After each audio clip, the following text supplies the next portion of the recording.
Уважаемые сотрудники администрации президента Кыргызской Республики, сегодня я не просто собрал вас всех, я хочу обратиться к каждому из вас и ко всем вам вместе взятым, как к своей команде президента, которая выполняет поставленные перед нами президентом задачи. Хочу напомнить, что на референдуме 11 апреля 2021 года народ Кыргызстана принял новую редакцию Конституции Кыргызской Республики. Все вопросы, актуальные для нашей страны, были одобрены, и в первую очередь ценности, которыми руководствовался наш народ, назревшим желанием стабильности и развития страны, к чему стремилось наше общество на протяжении последних нескольких десятков лет. Уважаемым Садыром Нуркожоевичем Джапаровым проведена масштабнейшая в истории страны перестройка системы государственного управления. Во глава угла стоял острый вопрос безопасности. Не менее важным стала идентичность нашего общества. Вы, наверное, помните уже ставшие аксиомой принципы идентичности наших граждан и тех, кто с нами идет вместе. Первый принцип – это неделимость территории. Второй принцип – это единство народа. И третий – уплата налога. А параллельно с этим приоритет был поставлен вопрос обеспечения не только экономической безопасности, но и выстраивания новой парадигмы развития страны. Так, особого внимания заслуживает работа, проделанная в сфере обеспечения общегосударственной безопасности. Одним из наиболее острых вопросов, волнующих наших граждан, являлся вопрос границ страны. Не один, а два раза нам пришлось восстанавливать Баткенскую область. Благодаря воле Садыра Нуркожоевича и самоотверженной работе команды Камчоя Кадыршаевича полностью завершены и решены вопросы по кыргызско-узбекской государственной границе. Вчера только вернулись из переговоров, и сегодня на стадии завершения находятся переговоры с Республикой Таджикистан по вопросу кыргызско-таджикской государственной границы. Ведется беспощадная борьба со всеми видами преступности, в том числе с коррупцией, организованными преступными группировками, наркоторговлей, контрабандой и другими нарушениями закона. Вместе с тем, в рамках управления государственным аппаратом приняты беспрецедентные меры, которые не принимала ни одна из стран бывших СССР и СНГ, включая Прибалтику.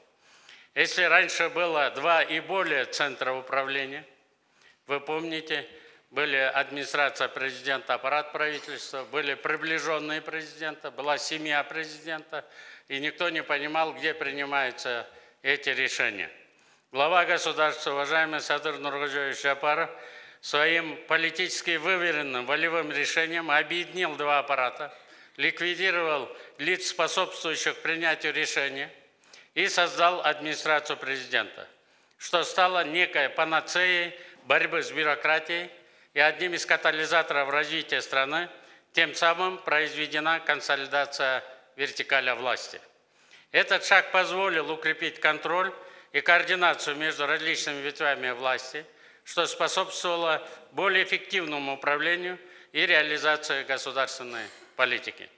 Система исполнительной ветви власти должна была быть нацелена на служение интересам общества и оперативное решение актуальных проблем. Вертикаль власти теперь основывается на четком распределении и закреплении ответственности среди конкретных функционеров, тогда как ранее преобладала коллективная ответственность или коллективная безответственность. В настоящее время ответственность государственных органов существенно возросла и усилена. Вместе с тем проведена административно-территориальная реформа.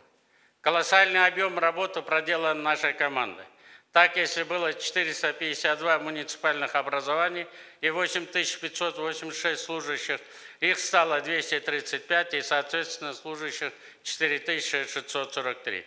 Такое изменение направлено на оптимизацию управления, делегирование полномочий и функций, повышение эффективности работы органов власти на местах и сокращение бюрократических издержек. С 2021 года новая экономическая политика была направлена на оздоровление больного и слабого порядка развития. Сейчас экономика страны обрела образ крепкого, сильного и надежного партнера, который стремится к своим большим мечтам. За последние годы экономический рост Кыргызстана бьет все рекорды и демонстрирует исключительно устойчивое развитие. Так, средний темп роста за последние 3 года 7%. Объем ВВП Кыргызстана по итогам января-июля 2024 года составил более 677 миллиардов сомов, а темпы реального роста ВВП составили 8,7%. Если не учитывать вклад Кумтора, то объем ВВП вырос в реальном выражении на 10,6%. Такую задачу я перед вами ставил и перед Кабинетом министров, что подчеркивает значительный экономический рост в стране и ускорение темпа роста по сравнению с 2023 годом. Можно сказать, это ожидаемый результат, который показывает, что экономика Кыргызстана уже не зависит от одного крупного предприятия. Наша страна становится сильнее и более самодостаточной.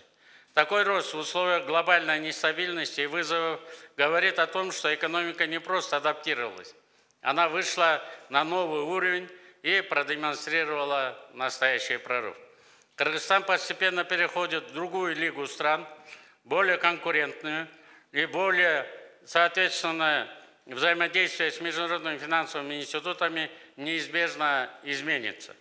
Прежде всего, мы должны быть готовы к тому, что условия получения финансирования станут менее льготными по сравнению с теми, с которыми мы имеем сейчас на условиях Международной ассоциации развития. Это естественный процесс. По мере того, как страна развивается и достигает более высокого уровня экономического благополучия, она перестает нуждаться в прежних условиях поддержки. Это показатель того, что мы растем и становимся более самостоятельными. Более того, хотя условия могут стать менее льготными, объемы финансирования будут расти, открывая нам доступ к более значительным инвестициям и ресурсам для реализации наших амбициозных проектов. Вы знаете, уже со Всемирным банком работаем под 0% и без ограничения доступа к финансовым ресурсам. Нам необходимо понимать, что с повышением нашего экономического статуса нам придется соответствовать новым требованиям и ожиданиям. Кыргызстан не просто движется вперед, он мчится к вершинам экономического могущества, как говорил или сказал в своей оценке генеральный секретарь как аргумент, и эти цифры лишь начало нашего пути. Мы не просто выдерживаем давление времени, мы его преодолеваем. Это результат упорного труда миллионов граждан, преданности делу уважаемого Садыр Нургожоевича, его команды, их грамотного управления и дальновидных решений. Важно понимать, такие результаты – это не просто цифры на бумаге, а реальное улучшение жизни наших людей. Создаются новые рабочие места, повышаются доходы в целом населения. Я всегда говорю, что надо уметь читать цифры и делать правильные выводы. Это ключ к нашему дальнейшему успеху. Цифры должны стать для нас инструментом анализа и основой для принятия стратегических решений. Нам необходимо глубже понимать, что стоит за этими цифрами, какие отрасли демонстрируют наибольший рост, какие регионы вносят значительный вклад в ВВП и где нам нужно сосредоточить усилия для дальнейшего развития. Выводы, которые мы делаем из этих цифр, должны стать основой для дальнейших действий. Куратор отраслей должен определить, какие именно факторы привели к такому росту и усилить их. Нужно выявить слабые места и работать над их устранением. Мы должны не просто радоваться цифрам, мы должны понимать их, использовать их для корректировки наших действий. Только так мы сможем удержать темп роста и достигать еще больших успехов. И воспринимать эти показатели не только как результат работы, но и как индикатор того, что еще предстоит нам сделать. Отрадно отметить, что учетная ставка Нацбанка недавно была снижена с 13% до 9%. Мы ждем дальнейшего его снижения. С учетом ослабления инфляционных процессов в стране, высокой экономической активности и ослабления внешнего инфляционного фонда. Это позволило обеспечить и обеспечит доступ к финансированию бизнес-среды.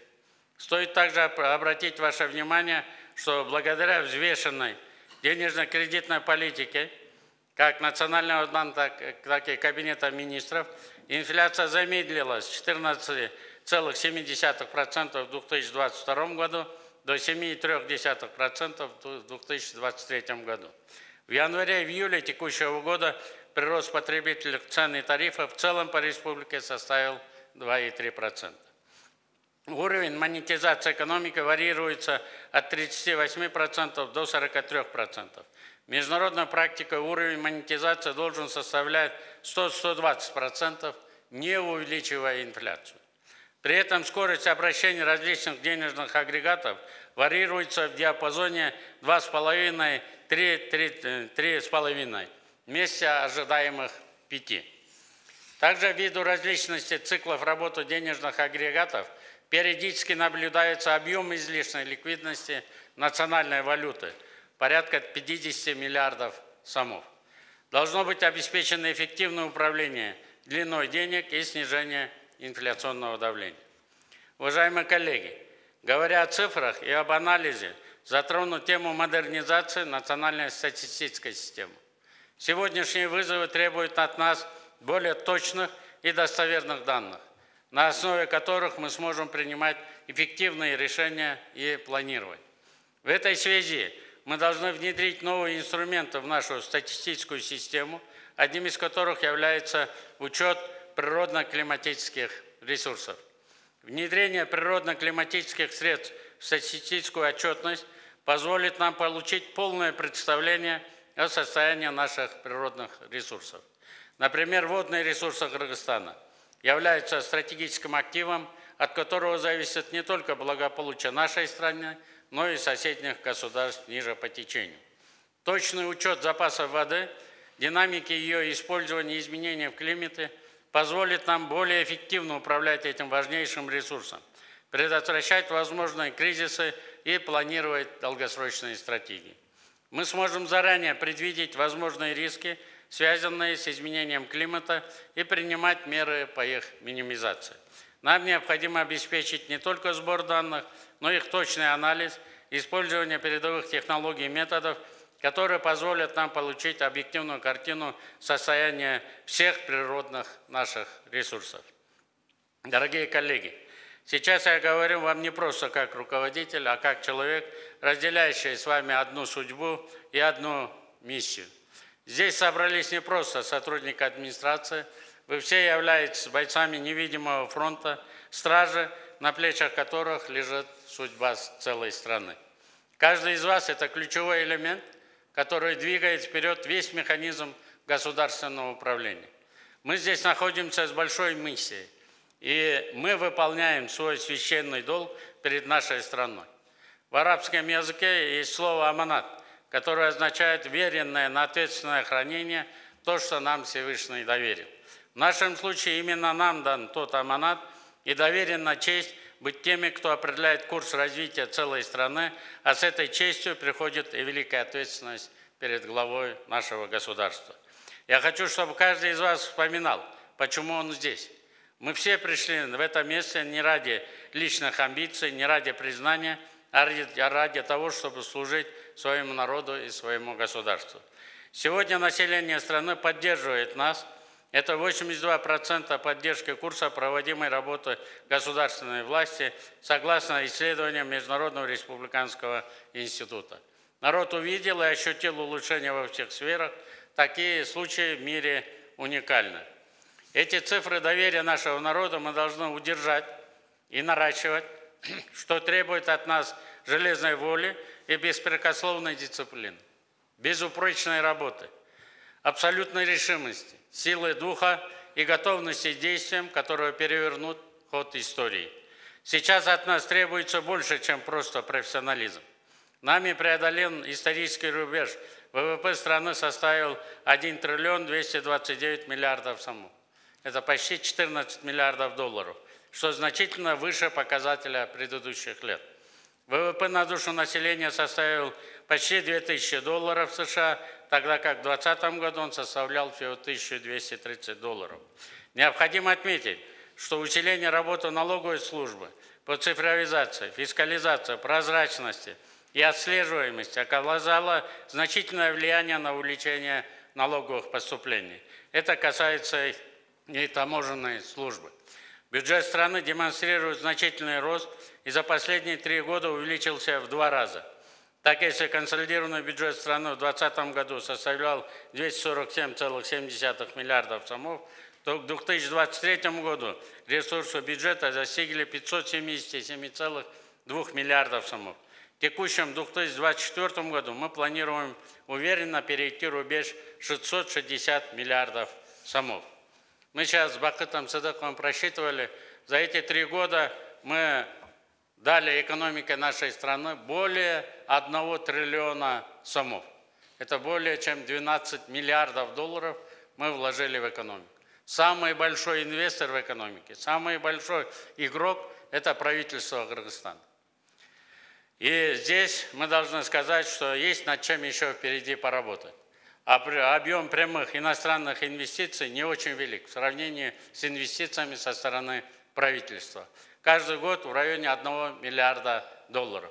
Это вот эти 3 миллиарда прямых инвестиций. Если учитывать и государственные вложения, почти 15 миллиардов долларов мы внесли в экономику нашей страны за последние 3 года.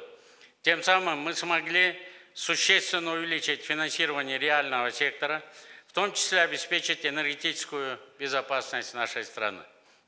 Налоговые и таможенные службы активно должны продолжить работу над внедрением эффективной системы налогового администрирования, фискализации и обеления экономики страны. Строится на сегодняшний день за счет этих денег 1000 километров дорог, сотнями запускается школа.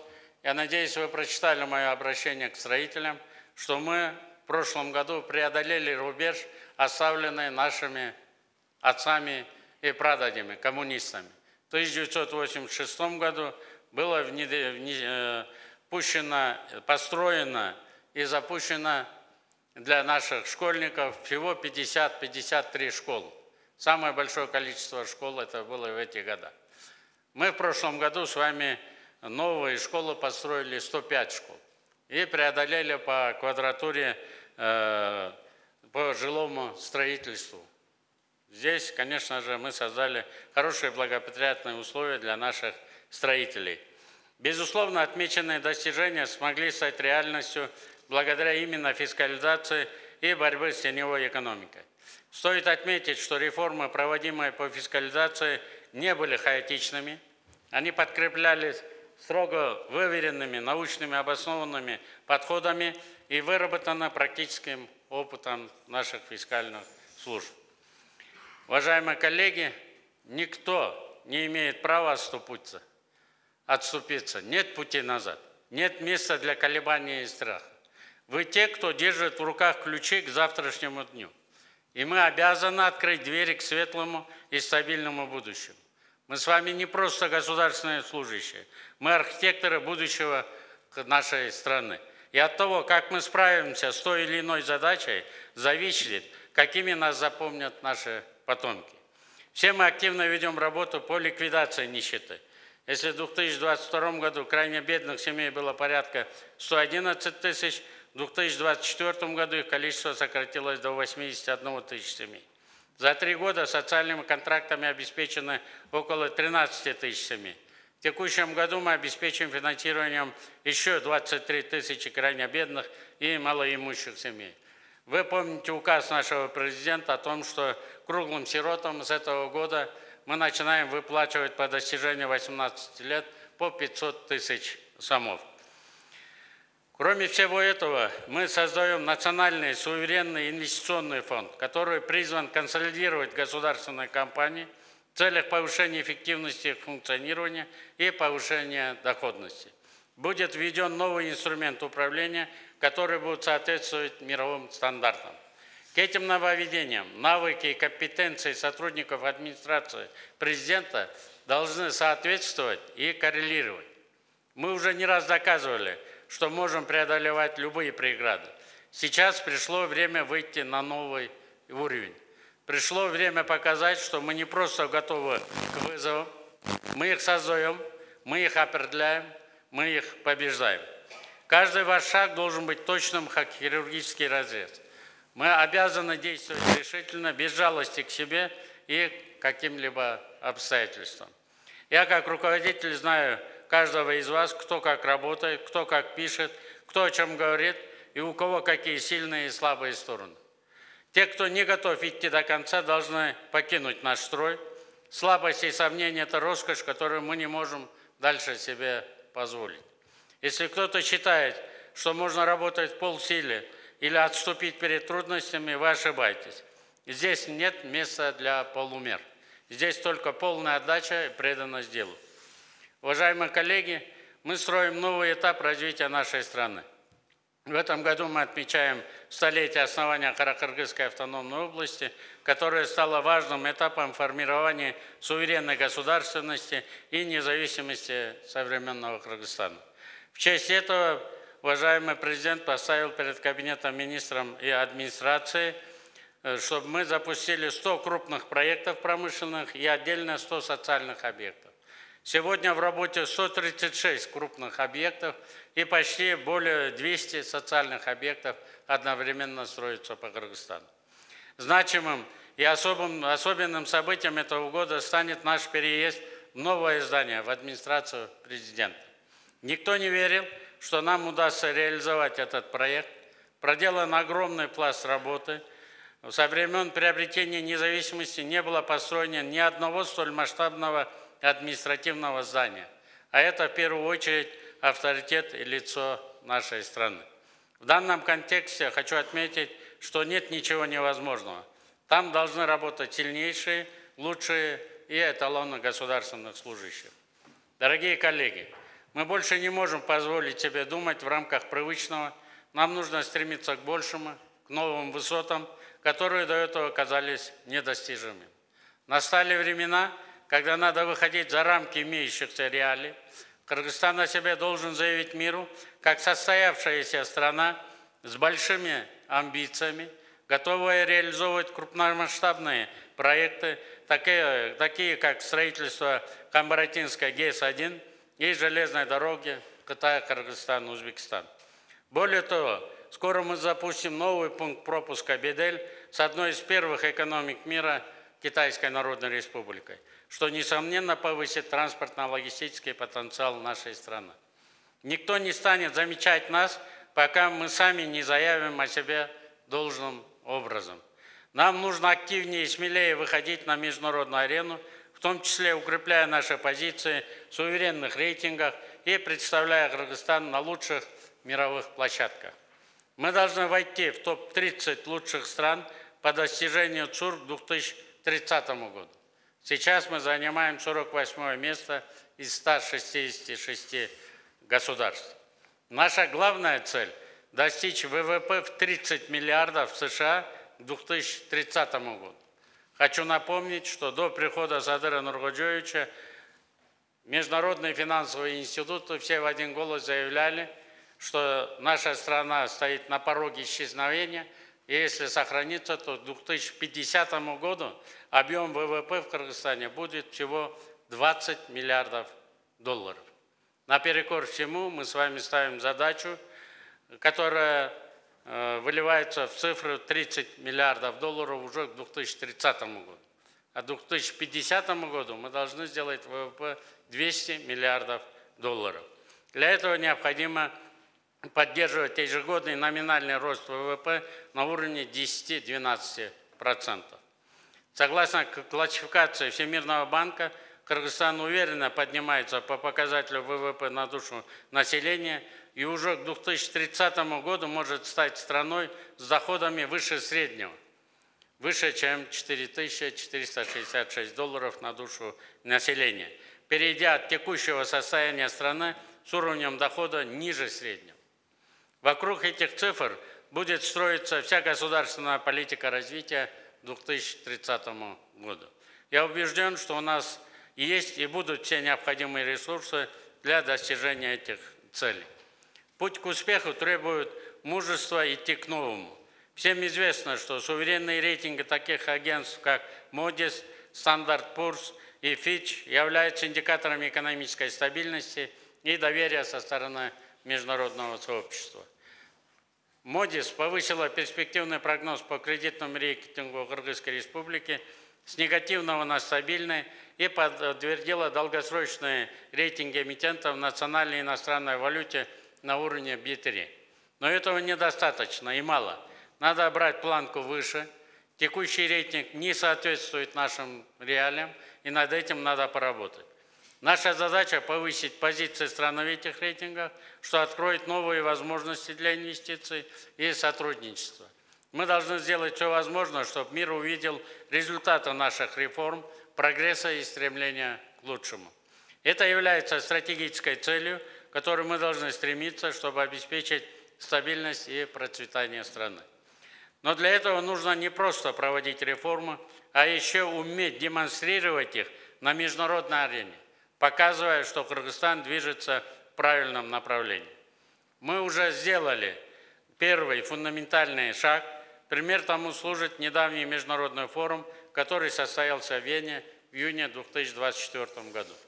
Этот форум, организованный на высочайшем уровне, стал беспрецедентным событием для нашей страны.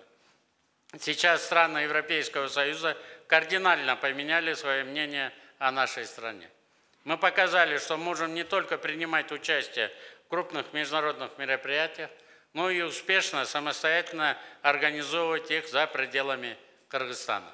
И это лишь начало нашего пути к глобальному признанию. Нам следует стремиться к присутствию на таких платформах, как Давосский Всемирный экономический форум, Всемирном правительственном саммите в Дубае и в Азиатском экономическом форуме в БАО в Китайской Народной Республике, которые являются крупнейшими площадками для диалога между странами Азии и мира. Это те площадки, где принимаются решения, влияющие на глобальную повестку, и мы должны быть частью этих процессов. Мы не просто можем, но и обязаны привносить свою уникальную точку зрения и опыт, демонстрируя миру наши достижения и амбиции, приверженность реформам, готовность к сотрудничеству. Это возможность не только заявить о себе, но и установить важные связи, привлечь инвестиции и добиться стратегических партнерств. Скажу открыто, сейчас особый интерес к нам проявляет Великобритания, которая оказывает нам содействие в разработке стратегии по развитию сферы критических редкоземельных металлов. Мы сейчас в этом направлении сотрудничаем с Boston Consulting Group, которая входит в большую тройку мира управленческого консалтинга, наряду с McKinsey и Bain Company. Нам надо учиться работать с такими компаниями мирового уровня. Помимо этого, на днях Объединенные Арабские Эмираты к нам вышли с предложением о проведении инвестиционного форума под названием «Инвестируй в Кыргызстан». Ожидается визит крупнейших эмиратских компаний и государственных учреждений в рамках работы правительственных акселераторов. Это подтверждает возросший авторитет и статус нашей страны на международной арене.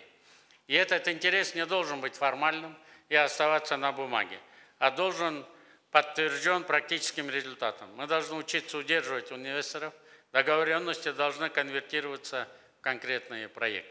Я уверен, что каждый из вас осознает важность нашего вклада в продвижение интересов страны.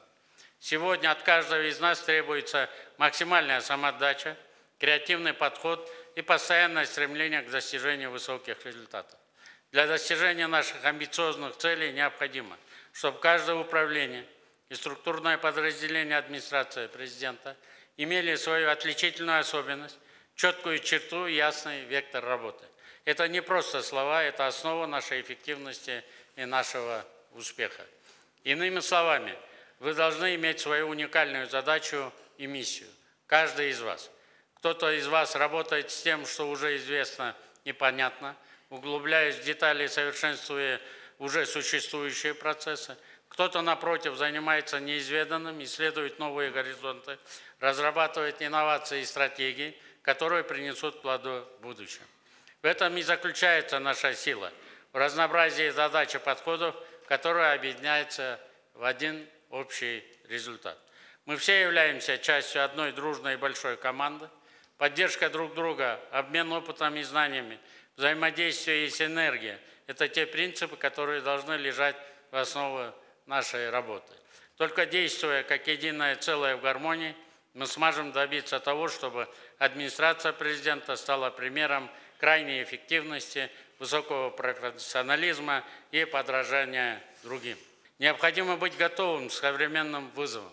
Впереди нас ждет много работы, но я убежден, что вместе мы добьемся поставленных целей и выведем Кыргызстан на новый уровень. Давайте работать так, чтобы каждый наш шаг, каждое решение были направлены на улучшение благосостояния наших граждан, оправдание доверия главы государства и укрепление позиций страны как внутри, так и на мировой арене. Мы обязаны показать обществу, что Кыргызстан – это страна с большими возможностями и ярким будущим. Здесь команда, в которую я верю безоговорочно. Мы пишем вместе с вами историю. Впереди нас ждут великие дела, и вместе мы, дай Бог, обязательно их осуществим. Время пришло действовать, так что желаю вам всех успехов, здоровья и работы побольше.